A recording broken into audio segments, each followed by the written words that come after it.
Que Dios les bendiga, mis hermanos. Aquí estoy listo para poder compartir la palabra de Dios, siguiendo la secuencia relacionada con ser discípulos de Cristo. Es un gozo para mí el poder compartir la palabra una vez más. Es un privilegio el poder ser un portador de la palabra que cambia las vidas, que transforma nuestra vida presente y que también cambia el destino eterno de nuestras vidas. Quiero bendecirle, quiero agradecerle por estar siempre dispuesto, interesado en seguirnos, en acompañarnos en nuestro caminar, en nuestro proceso de cambio, de crecimiento, de transformación. Y pues por apoyarnos siempre en el ministerio.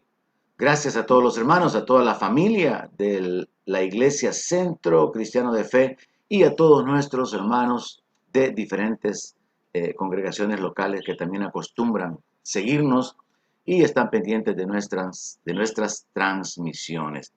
Vamos a orar antes de ir a la palabra de Dios y desde ya pues bienvenidos todos los que ya se encuentran conectados. Póngase de acuerdo conmigo y démosle gracias a Dios por un nuevo día, un día de su gracia, de su misericordia, de su fidelidad que ha sido renovada sobre nosotros. Oramos.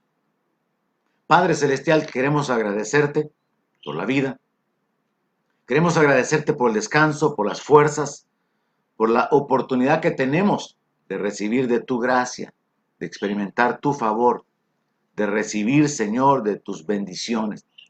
Queremos agradecerte, Señor, por tu obra a favor nuestro, por tu ayuda, por revelarte a nosotros, por alcanzarnos y por el privilegio de continuar conociendo tu voluntad, conociendo tu palabra, que es crecer en el conocimiento tuyo y de tu palabra, Señor, de tu carácter, de tu propósito, de tu obra a favor nuestro. Padre, gracias. Gracias por la vida de cada uno de nuestros hermanos. Gracias, Padre, por cada miembro de la congregación local y por cada uno de aquellos que habrán de recibir esta palabra. Te ruego tu bendición, te ruego que tu Espíritu Santo obre, guiándoles hacia toda la verdad, amonestándoles, exhortándoles, redarguyéndoles, corrigiéndoles. Habla, Señor, a nuestro corazón. Aquí estamos, necesitados de ti, dispuestos a recibir la instrucción, a recibir la revelación de tu palabra, para que tu voluntad sea hecha y que nosotros podamos encaminarnos conforme a tus propósitos. Te glorificamos, te bendecimos y te agradecemos, Señor, en el nombre de Jesús. Amén. Aleluya. Gloria a Dios. Muy bien, el tema de esta mañana está acá, es yo soy su discípulo o yo no soy su discípulo.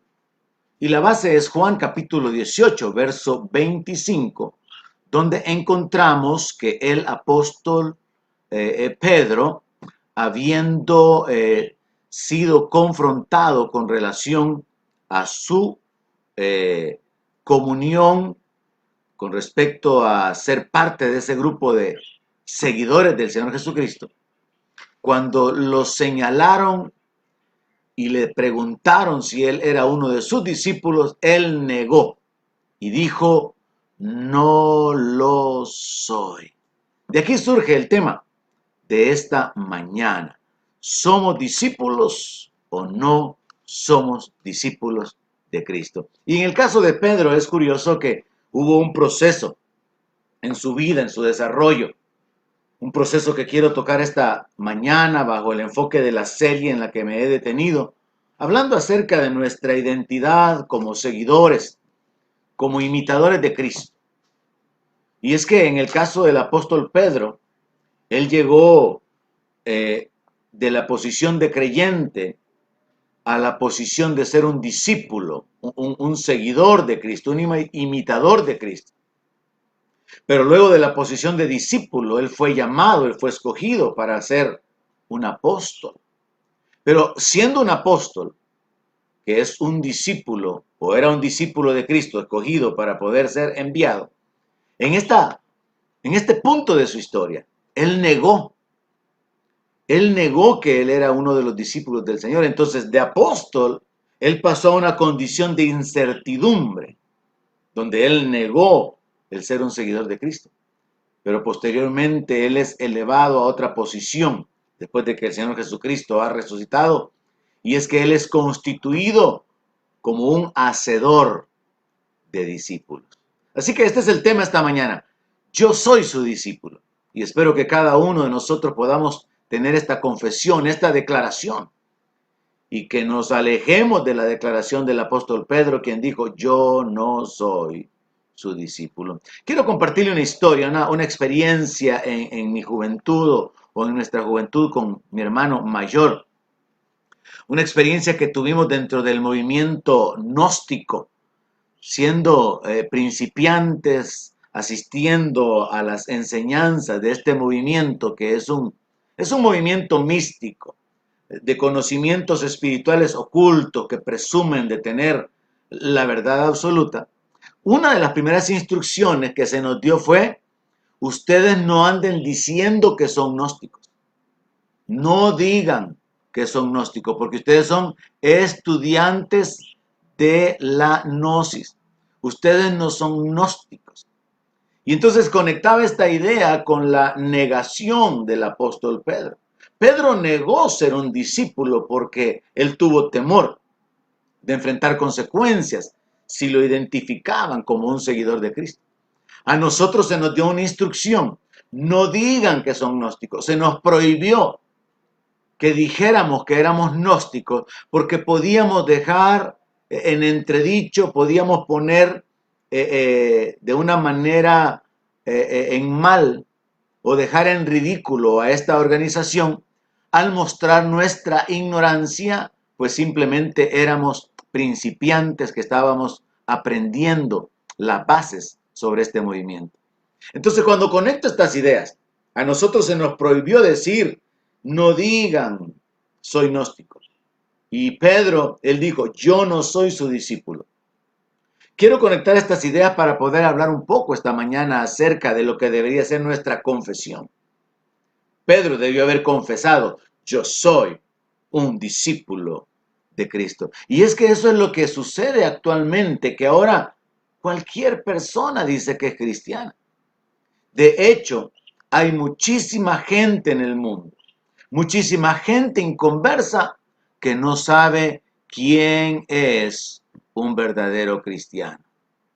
Y en ese sentido me interesa comenzar estableciendo en la mente de cada uno de mis hermanos, miembros de la iglesia, y cada uno de los que están pendientes de esta enseñanza, que a pesar de que han habido diferentes mensajes por diferentes pastores tratando de hacer una diferencia entre ser un discípulo o ser un creyente o ser un cristiano, es necesario de alguna manera que nosotros podamos tener claridad en estos conceptos.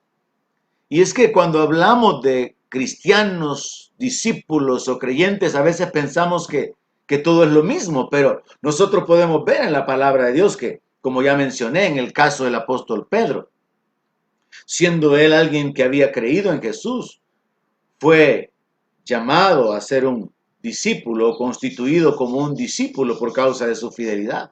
Y siendo un discípulo, él fue escogido para ser un apóstol. Y luego él fue instruido para poder ser un hacedor de discípulos. Quiero compartirle estas diferencias. ¿Cuál es la diferencia que hay entre un creyente, un discípulo y un cristiano? Un creyente es una palabra, esa es una palabra muy amplia. Creyente es cualquiera que recibe algo como verdad. Y es así que tenemos en el mundo, hay personas que son creyentes en los ovnis. Hay creyentes en la santería. Hay creyentes en la reencarnación. Entonces, un creyente es cualquiera que recibe algo como verdad. Y aún la palabra de Dios en Santiago capítulo 2, verso 19 dice que los demonios creen y tiemblan. Así que un creyente es cualquiera que recibe algo como verdad. Y esta es la condición básica en la que nosotros comenzamos nuestra vida como cristianos. ¿Cuál sería el concepto o cuál sería la condición de un discípulo? Un discípulo, yendo un poco más arriba de la condición de creyente, es un creyente en el Señor Jesucristo que permanece y obedece la palabra. Esa es la gran diferencia. Creyentes hay millones, pero discípulos es una cantidad que se reduce de esos millones, porque un discípulo es un creyente en Cristo, que permanece y obedece la palabra. Esto lo podemos probar a través de Juan capítulo 8, verso 31. Jesús le dijo a los judíos que habían creído en él, oiga esto, ya eran creyentes. Si ustedes permanecen en mi palabra, serán verdaderamente mis discípulos. O sea que un discípulo es un creyente que permanece en la palabra. Y permanecer en la palabra no es permanecer leyendo la Biblia. No, es permanecer en el sentido de obedecer, en el sentido de dependencia, en el sentido de esperar que se cumpla. Así que un discípulo es un creyente que sube a otro nivel. Es un creyente en Cristo que permanece, que obedece la palabra. Y ya hemos dicho que un discípulo es un seguidor. Y la mejor palabra para traducir discípulo es un imitador. Y ya tenemos una exposición de la palabra previa a esta, donde cubrimos los textos, donde se nos habla a ser imitadores de Dios, imitadores de Cristo. Pablo decía a los creyentes de su época que fueran imitadores de Él como Él lo era de Cristo. Así que la mejor palabra para traducir discípulo, aparte de seguidor, es un imitador. Es un aprendiz, como un estudiante que está comprometido para crecer y llegar a ser como su maestro. Así que ya tenemos las dos ideas claras. Primeramente, que es un creyente, es cualquiera que recibe algo como verdad, pero si hablamos de los creyentes como cristianos, es los que hemos creído en el Señor Jesucristo. Un discípulo entonces es el creyente en Jesús, en su obra, que permanece y obedece la palabra. ¿Cuál es la diferencia entre creyente, discípulo y cristiano? Bueno, resulta que la palabra cristiano la encontramos en Hechos 11, verso 26, donde dice que allí los apóstoles se congregaron todo un año con la iglesia y le enseñaron a mucha gente. Y a los discípulos se les llamó cristianos por primera vez en Antioquía. Así que, ¿qué es un cristiano? Un cristiano es un discípulo de Cristo reconocido así por el mundo. O sea que cristiano, el término cristiano es un reconocimiento del mundo hacia alguien que se parece a Cristo, hacia alguien que está imitando a Cristo y como imitador, como seguidor de Cristo, actúa de una manera similar a Él. Así que nosotros podemos ir evaluando nuestra vida y considerar, ¿soy un creyente o soy un discípulo? ¿Soy un cristiano para el mundo? ¿La gente me puede identificar como un cristiano? Pero es importante también que cada uno de nosotros, haciendo eco del tema de esta mañana, podamos tener una confesión particular. Yo soy su discípulo. Es la confesión que debería de salir de nuestras bocas. Yo soy un discípulo de Cristo. Soy un seguidor comprometido. Soy un imitador. Estoy permaneciendo en la palabra. Estoy obedeciendo la palabra. Estoy esperando el cumplimiento de la palabra de Dios en mi vida. Recordemos que el mandato de nuestro Señor Jesucristo es hacer discípulos.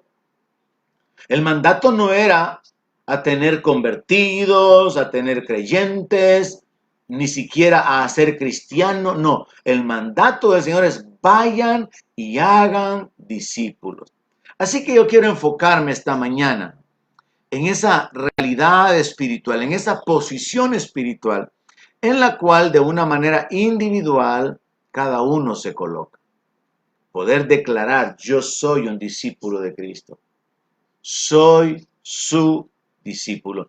Y es que, según Juan, capítulo 13 y versículo 13, el Señor Jesucristo reconoce, proclama públicamente su identidad delante de sus seguidores Y Él les dice, ustedes me llaman maestro y Señor. Y dicen bien porque lo soy. Mucha gente reconoce a Jesús como Señor, pero no le obedecen. Aún muchos cristianos consideran al Señor Jesucristo como el Maestro, pero no están recibiendo sus enseñanzas. Y es que es importante entender la identidad del Señor, la posición del Señor, para que luego nuestra relación con Él defina nuestra posición. Como Señor, Él nos da mandamientos. Nosotros somos sus siervos. Como Maestro, Él nos da enseñanzas. Nosotros somos sus discípulos.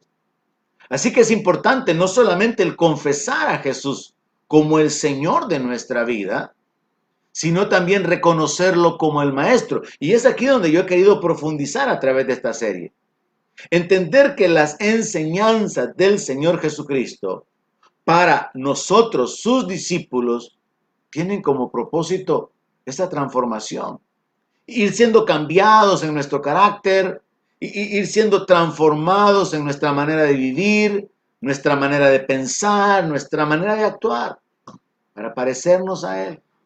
Y no simplemente vivir como religiosos que cantan, religiosos que sirven en una iglesia, religiosos que usan Biblia, que acostumbran congregarse. No, sino personas que estamos siendo transformadas por el Espíritu Santo, por el poder de Dios, a través de nuestra voluntad dispuesta para poder obedecer, para poder vivir de acuerdo a los principios, a las enseñanzas y a los mandamientos de nuestro Señor y Salvador Jesucristo. Así que establezcamos sobre esta base, si Jesús es el Señor, entonces nosotros somos sus siervos. Si Él es el Maestro, entonces nosotros somos sus discípulos. Y como Maestro, Él nos enseña. Y es aquí donde yo quiero enfatizar de una manera práctica. Si Jesús es su Maestro, si usted es un discípulo de Cristo, entonces usted tiene que estar enfocado en hacer las cosas que Él enseñó. Quiero enseñarle por lo menos 5 cosas importantes que nuestro Señor Jesús, desde la posición de Maestro, nos enseña. Número 1, Jesús es el Maestro que nos enseña a depender de Dios. Veamos esto en 1 de Juan capítulo 5, verso 19. Respondió entonces Jesús y les dijo, de cierto os digo, no puede el Hijo hacer nada por sí mismo, sino lo que ve hacer al Padre. Porque todo lo que el Padre hace, también lo hace el Hijo igualmente. Porque el Padre ama al Hijo y le muestra todas las cosas que Él hace. Y mayores obras que estas le mostrará, de modo que ustedes se maravillen. Es interesante para mí este pasaje porque yo descubro algo que no había visto antes. Resulta que según este texto, el Señor Jesús era un discípulo del Padre. Mire lo que dice en el verso 19. No puede el Hijo hacer nada por sí mismo, sino lo que ve hacer al Padre. Todo lo que el Padre hace también lo hace el Hijo. O sea que el Hijo estaba imitando al Padre. Jesús era un discípulo del Padre. Jesús hacía lo que veía hacer al Padre. Y ahora nosotros como discípulos tenemos que hacer lo que vemos en la palabra que Él hizo. Vivir o conducirnos como Él vivió, actuar como Él actuó. Y tenemos que enfocarnos en esto. Yo quiero sugerirle que vaya a buscar los mensajes anteriores para que no sea necesario estar enfatizando o repitiendo las mismas ideas, porque si somos discípulos de Cristo tenemos que vivir como Él vivió y actuar de acuerdo a su proceder. Así que resulta interesante para mí este pasaje porque yo veo al Señor Jesucristo como un discípulo del Padre y luego Él hizo discípulos. Pero luego Él envía a los discípulos a hacer más discípulos porque Dios está interesado en la transformación del ser humano. Así que número 1, Jesús es el Maestro que nos enseña a depender de Dios. Él dependía del Padre. Él no hacía las cosas por sí mismo, con iniciativa propia, en su propia sabiduría. Él dependía del Padre. Jesús hacía solamente lo que veía al Padre hacer. Ahora, esto queda más claro, esto de la dependencia de Dios, queda muchísimo más claro con otra escritura. En Lucas, capítulo 6, verso 2, y este es un aspecto práctico sumamente importante para cada uno de nosotros, que proclamamos ser discípulos del Señor. Lucas capítulo 6, verso 12 dice, en aquellos días él fue al monte a orar y pasó la noche orando a Dios. Y cuando era de día, llamó a sus discípulos y escogió a 12 de ellos, a los cuales también llamó apóstoles. No solamente encontramos en este pasaje la idea muy importante de que el discípulo o ciertos discípulos fueron colocados en la posición de apóstoles, ascendieron en su posición de seguidores a enviados, sino que yo quiero enfocarme en lo que está escondido aquí, práctico y aplicable a nuestra vida. Y es que el Señor Jesucristo oraba para poder tomar decisiones. Esto es de lo que estoy hablando. Jesús como el maestro que nos enseña a depender de Dios. Él pasó la noche orando. Él no escogió a quienes él quiso escoger. Él pasó orando. Y bajo la guianza de Dios, habiendo orado, cuando ya era de día, llamó a los discípulos y entonces escogió a los 12. ¿Sabe cuál es la aplicación práctica de esto para nuestra vida? Que nosotros podamos decir, yo soy su discípulo, dependo de Dios. Y esto es algo tan práctico y sencillo que implica el poder orar, el poder pedir a Dios la guianza cuando tenemos que tomar decisiones y no sabemos qué hacer. Un discípulo depende de Dios. Si yo no dependo de Dios, si yo hago las cosas a mi manera, si yo hago las cosas sin tomar en cuenta la guianza, la instrucción divina, sin orar, entonces yo no estaría viviendo como un discípulo, porque el discípulo depende de Dios. Así que número uno, si usted es un discípulo, continúe practicando el depender de Dios por medio de la oración, por medio de la palabra, y entonces con toda libertad usted va a poder decir, yo soy su discípulo. Cada día dependo de Dios, dependo de su gracia, dependo de su favor, de su poder manifestado en mi vida. Dependo de su guianza, dependo de su palabra, espero en Él.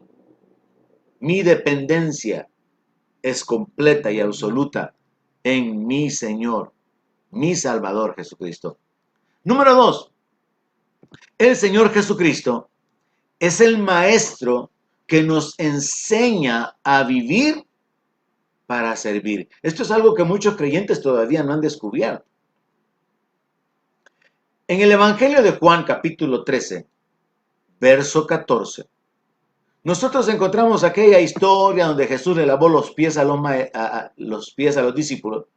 Y entonces él en el verso 14, después de haberlo hecho, les dice, pues si yo, el Señor y Maestro, he lavado sus pies, ustedes también deben lavarse los pies o lavarle los pies los unos a los otros.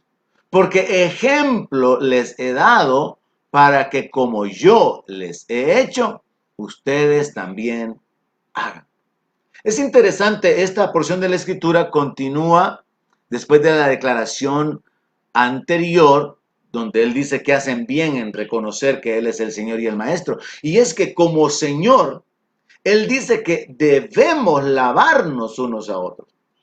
Y como Maestro, él nos da el ejemplo de servir a los que son menores que nosotros y realizando una tarea o un servicio que se puede considerar que en aquel entonces era dado al esclavo o al siervo más bajo. Nosotros cometemos el error de leer la Biblia muchas veces como las historias que sucedieron y no logramos, por nuestra falta de oración, falta de escudriñar la palabra, extraer de esas historias el principio espiritual aplicable a nuestra vida. Y es que a través de este pasaje en particular, pero luego también con toda la vida y ministerio del Señor Jesucristo, En este pasaje en particular vemos al maestro enseñando a vivir para poder servir. El Señor también dijo de que Él no había venido para ser servido, sino que había venido para servir y dar su vida en rescate por muchos. Nuestro maestro vivió para servir. Si somos discípulos, nosotros también deberíamos de vivir sirviendo a otros. Y es que no tenemos que tomar este texto de la manera literal de lavarse los pies, como se acostumbra en algunas congregaciones, sino más bien entender que eso de lavarse los pies era una tarea muy baja. Entonces tenemos que entender que el ejemplo que el Señor está dando es el de servir a aquellos que podemos considerar que son de menor estima que nosotros, realizando tareas muy bajas.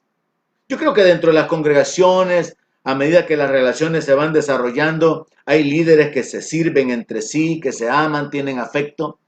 Hay líderes que pueden servir a sus hermanos que son probablemente parte de su equipo, son miembros de su ministerio, y líderes pueden servir a los servidores. Hay líderes que pueden servir a la congregación en general, en el sentido de que aunque no sean parte de su equipo, pero son miembros de la iglesia, existe un afecto, una disposición, una voluntad de poder servir.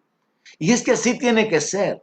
El mayor, bíblicamente, Jesús estaba hablando, el mayor es el que sirve a todos. El mayor no es el que recibe el servicio, sino que delante de Dios el más grande es el que sirve a todos.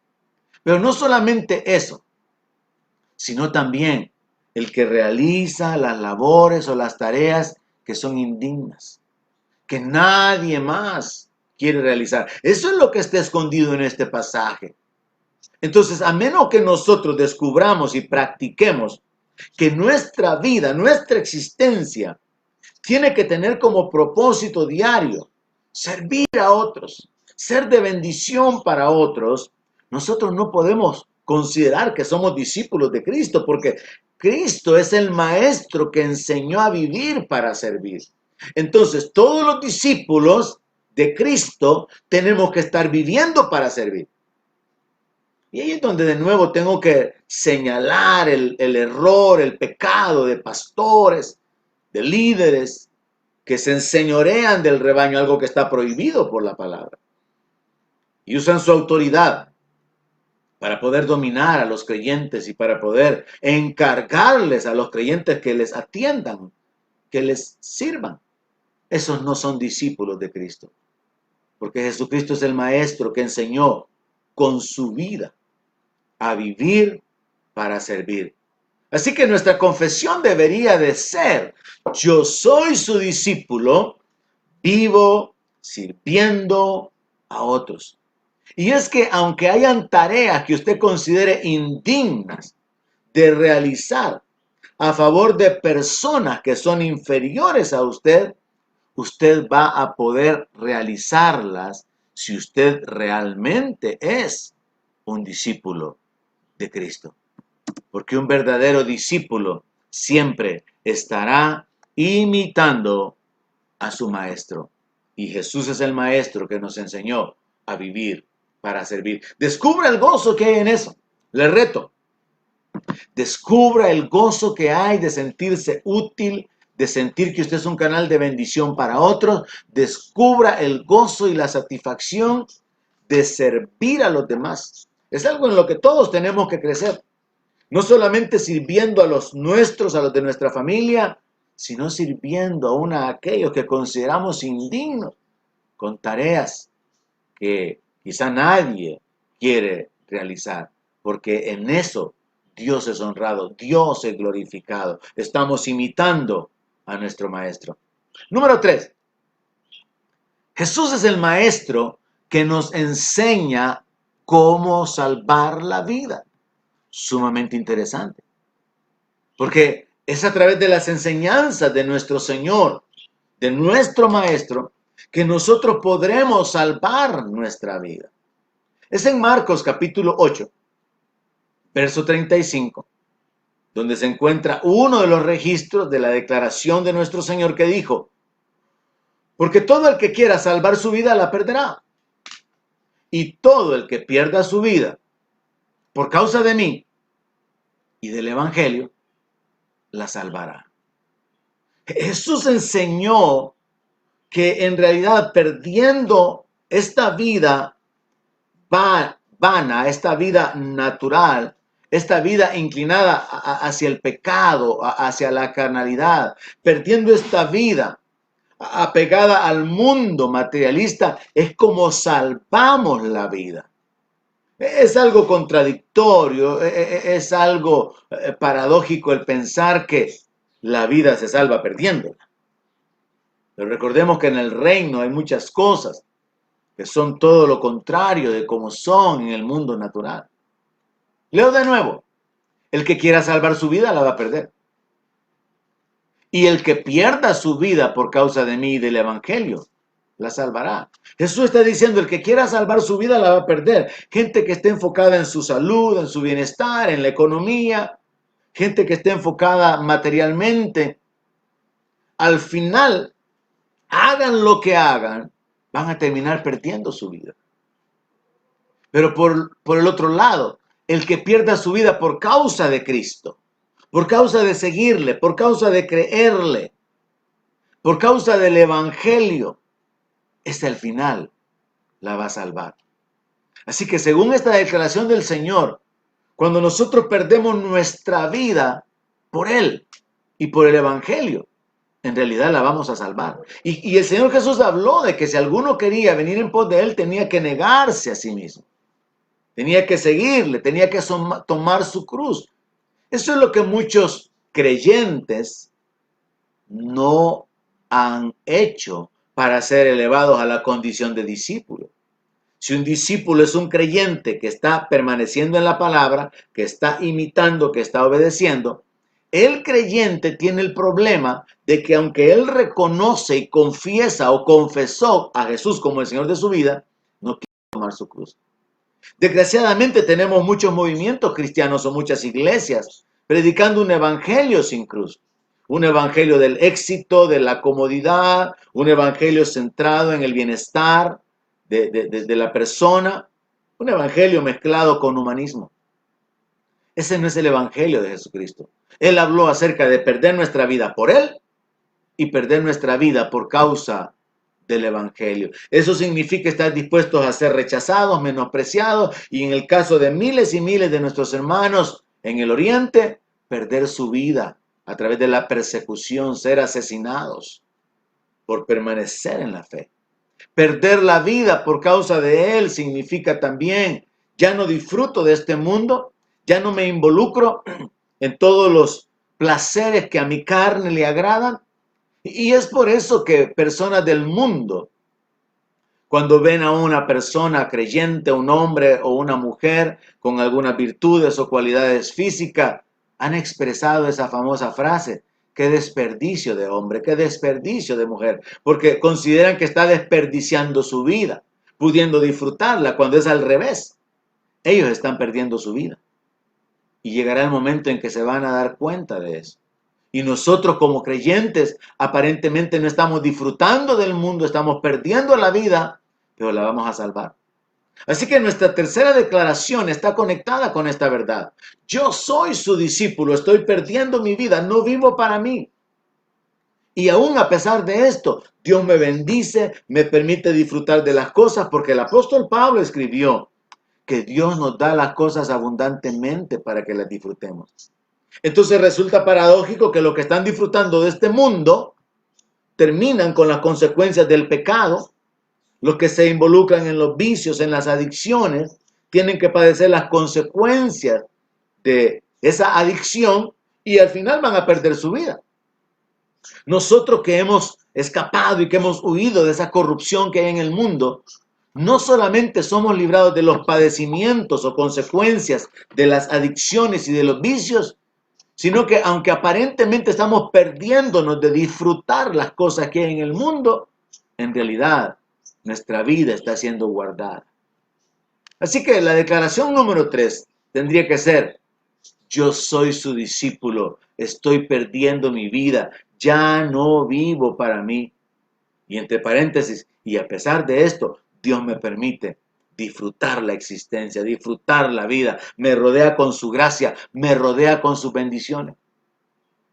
Yo coincido con un pensamiento del pastor Chris Miles en los Estados Unidos, que él escribió un post diciendo: yo quiero hacer público que le doy gracias a Dios porque me ha bendecido tanto en mi vida, en mi profesión. Hago lo que yo hago. Él tiene una empresa constructora. Hago las cosas que me encanta hacer en mi trabajo, y aparte de eso, soy su hijo, soy un predicador de la palabra. Dios me ha dado tanta bendición que yo disfruto haciendo lo que hago. Y es que así es como tiene que vivir un discípulo. Mientras imitamos al Señor, descubrimos el sentido de la vida, descubrimos el propósito de la vida y nos deleitamos en esta existencia. Porque sabemos que estamos bajo la gracia de Dios, bajo el favor de Dios. Y aunque muriéramos, sabemos que nuestra vida no está perdida. Porque sea que vivamos o que muramos, somos del Señor. Número 4. Jesús es el maestro que nos enseña a pescar hombres. Esto es sumamente importante y necesario. Porque en esto hay una gran falla, hay una gran deficiencia a nivel de todos los que podemos decir que somos discípulos del Señor. En Mateo 4:19, Jesús, llamando a ciertas personas que posteriormente se constituyeron o fueron constituidos en apóstoles, cuando Él los llamó, les dijo: vengan detrás de mí, síganme, y los voy a hacer pescadores de hombres. Pensemos en esto. Jesús es el maestro que vino a pescar hombres, pero Él es el maestro que enseña cómo pescar. Yo tengo dos amigos, uno acá en el país, otro fuera del país, que han tratado de enseñarme cómo pescar. He pasado algún tiempo con ellos pescando y realmente pescar es algo que puede resultar aburrido para muchos, pero es emocionante cuando se logra el resultado. Ahora, hay una situación aquí, y es que Jesús ocupa esa idea de pescar hombres. Una idea que resulta interesante cuando consideramos lo siguiente. Cuando uno va a pescar, la intención es atrapar los peces para después comerlos. Pero cuando lo vemos espiritualmente, Jesús, hablando con estos pescadores de profesión, les dijo: les voy a cambiar la profesión, los voy a hacer pescadores de hombres. Y los hombres se pescan para salvarlos. Si Jesús es el maestro y nosotros somos sus discípulos, entonces nosotros tendríamos que estar imitando a aquel que está pescando o que estuvo pescando hombres para salvarlos. Y nosotros tendríamos que ser pescadores de hombres, pescando personas para salvarlos. ¿Cómo? Con la predicación, con el servicio, con el testimonio de una vida cambiada por nuestro Señor. Un verdadero discípulo de Cristo es también un pescador de hombres. Entonces no podemos decir que somos discípulos si no estamos pescando. No podemos decir que somos seguidores o imitadores de Cristo si la fe la tenemos guardada. Si nuestra fe se resume a que cuando regrese a la iglesia, cuando podamos congregarnos para poder cantar y oír la palabra, cada día tenemos que vivir en fe. Cada día tenemos que permanecer en la lucha, en la batalla, la buena batalla, la batalla de la fe.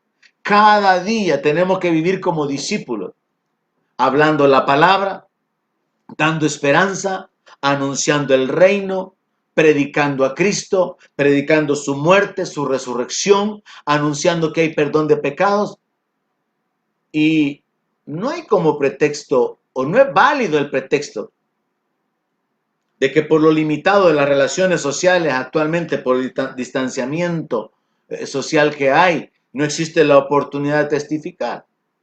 A través de las redes, todos podemos hacerlo, y de una manera mucho más amplia, de una manera mucho más frecuente. Así que es un asunto de identificarnos. Si Jesús es mi maestro, y si yo soy su discípulo, entonces yo tengo que estar enfocado en pescar hombres, en alcanzarlos para que sean salvos. Tengo que estar anunciando que en ningún otro hay salvación. Tengo que estar anunciando que el reino se ha acercado. Tengo que proclamar cada vez que tenga la oportunidad de hacerlo, que solamente en su nombre hay perdón de pecados. Él es el maestro que nos enseña cómo pescar hombres. Número 5. Jesús es el maestro que nos enseña a rendir la voluntad. Y este punto resulta sumamente interesante para mí también porque veo cómo en la aplicación práctica muchos cristianos cometen un error en cuanto a esto. Examinemos la palabra. En Juan capítulo 5, verso 30, el Señor Jesús hizo una declaración. El maestro hizo una declaración. No puedo yo hacer nada por mí mismo. Según oigo, así juzgo. Y mi juicio es justo. Porque no busco mi voluntad, sino la voluntad del que me envió, la del Padre. Mire, este es uno de nuestros grandes problemas en nuestra carnalidad. Nosotros queremos que se haga nuestra voluntad como esposo, como esposa, como hijo. No queremos someter nuestra voluntad, sino establecer nuestra posición, y esto causa tanto conflicto, tanto problema. Y llegamos hasta el punto de que muchas veces de una manera caprichosa queremos que se haga nuestra voluntad ignorando la voluntad de Dios. Y entonces nos establecemos en una posición caprichosa, en una posición de ser sabios en nuestra propia prudencia, ignorando la palabra. Pero nuestro maestro, a quien nosotros tenemos que estar imitando, él vivió un estilo de vida en el cual él no estaba buscando hacer su voluntad, sino la voluntad del que él lo envió. Si nosotros somos sus discípulos, entonces tenemos que ajustar nuestra vida de esta manera, no buscando que se haga lo que yo quiero, sino la voluntad del Padre. Y así como Jesús le decía, era como un discípulo con respecto al Padre. Si nosotros somos discípulos de Cristo, entonces tenemos que imitar esa actitud de rendir la voluntad. Esto es diferente del punto anterior, de depender de Dios, porque una cosa es de depender de Dios, una cosa es depender de Dios en cuanto a la provisión, el respaldo, la ayuda, ser guiado, pero aquí estoy hablando acerca de rendir su voluntad, como lo que el apóstol Pablo establecía con respecto a su condición personal. Él decía que él no estimaba preciosa para sí mismo la vida. Él decía, ya no vivo yo, Cristo vive en mí. Pablo llegó a un punto tal en su discipulado, en su imitación de Cristo, que él ya no vivía para sí. Él, según la historia, nunca se casó. Según la historia y el registro bíblico, él no se aprovechó de sus privilegios como apóstol. Según la historia, él murió sirviendo al Señor. Él fue asesinado por causa del evangelio. Él fue martirizado por causa del evangelio. Porque él ya no buscó el realizarse como persona, sino que él sometió su condición, su posición y aún sus posesiones para hacer la voluntad de Dios. Pablo dijo, yo con el mayor placer me gastaré lo mío y aún a mí mismo me voy a gastar por amor de ustedes. Eso es la voluntad del Padre, vivir para servir a otros. Tomar la disposición de levantar a otros, de ser un canal de bendición, de vivificar a otros. Muchas veces nosotros vivimos en un mundo tan pequeño que simplemente se reduce a la casa, el negocio, el taller, la oficina, el mercado, y ese es nuestro gran mundo. Cuando nosotros somos parte de algo grandioso, somos parte de un organismo llamado la iglesia, que tiene una misión y es proclamar el evangelio y alcanzar con a la mayor cantidad posible de personas. Es darle la gloria a Dios mostrando vidas que han sido cambiadas, que han sido transformadas, pero muchas veces nos limitamos únicamente a tener nuestra religioncita, porque no hemos entendido esto de vivir como discípulos. Un discípulo no está buscando su voluntad, hacer su voluntad, sino la voluntad del que lo envió, del Padre, de Cristo.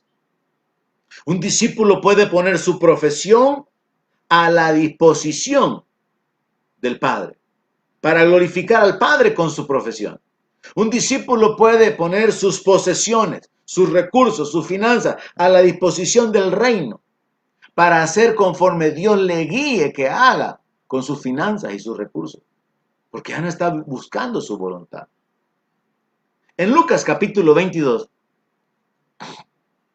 verso 42, encontramos un texto que en lo particular considero que es mucho más claro sobre este punto número 5, de que el maestro nos enseña a rendir nuestra voluntad. Dios nos dio voluntad, tenemos el libre albedrío, pero hay una gran bendición cuando nosotros ocupamos ese libre albedrío para rendir nuestra voluntad a Dios, porque entonces Dios va a ejecutar su voluntad, y su voluntad es buena, agradable y perfecta en nuestra vida.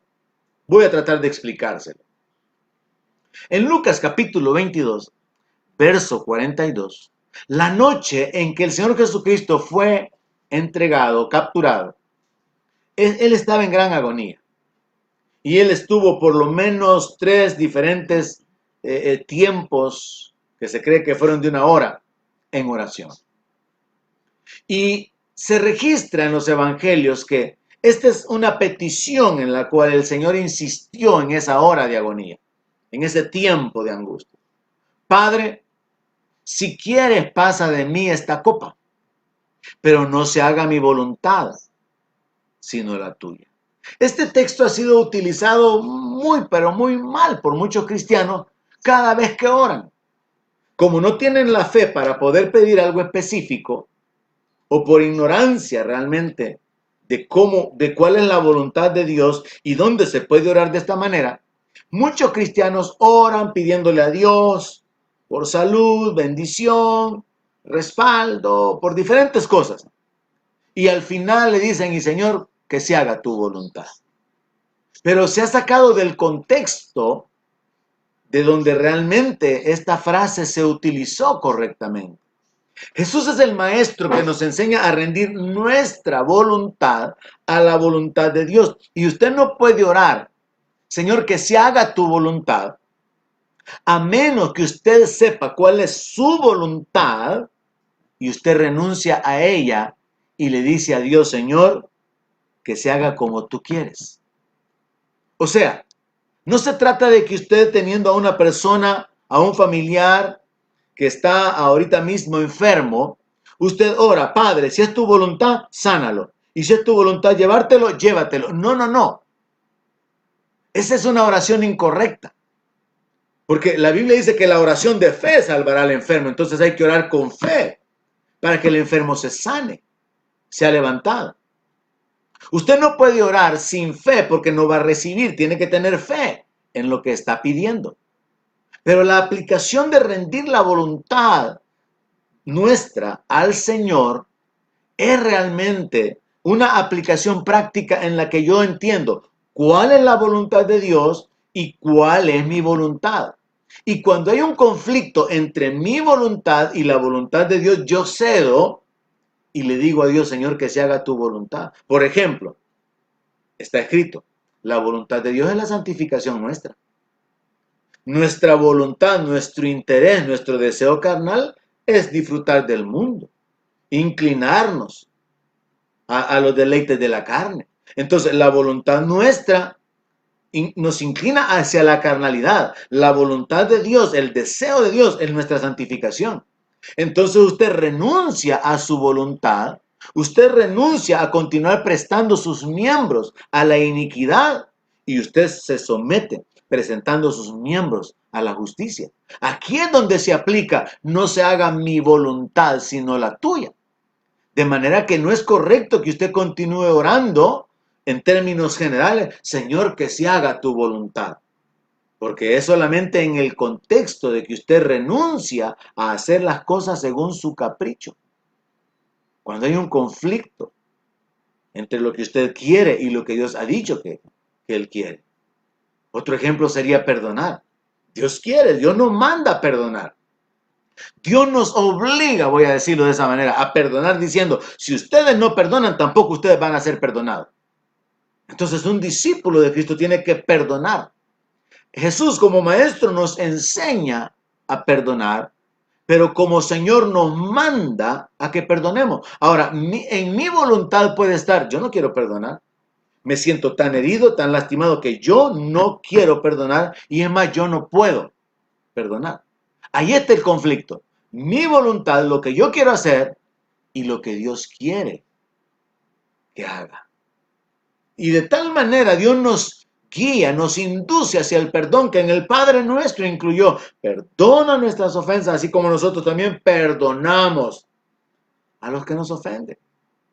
Entonces vemos cómo cuando entra el conflicto entre lo que yo quiero y lo que Dios quiere, es que el verdadero discípulo rinde su voluntad y entonces nosotros, si practicamos o vivimos de esa manera, entonces podemos decir, yo soy su discípulo.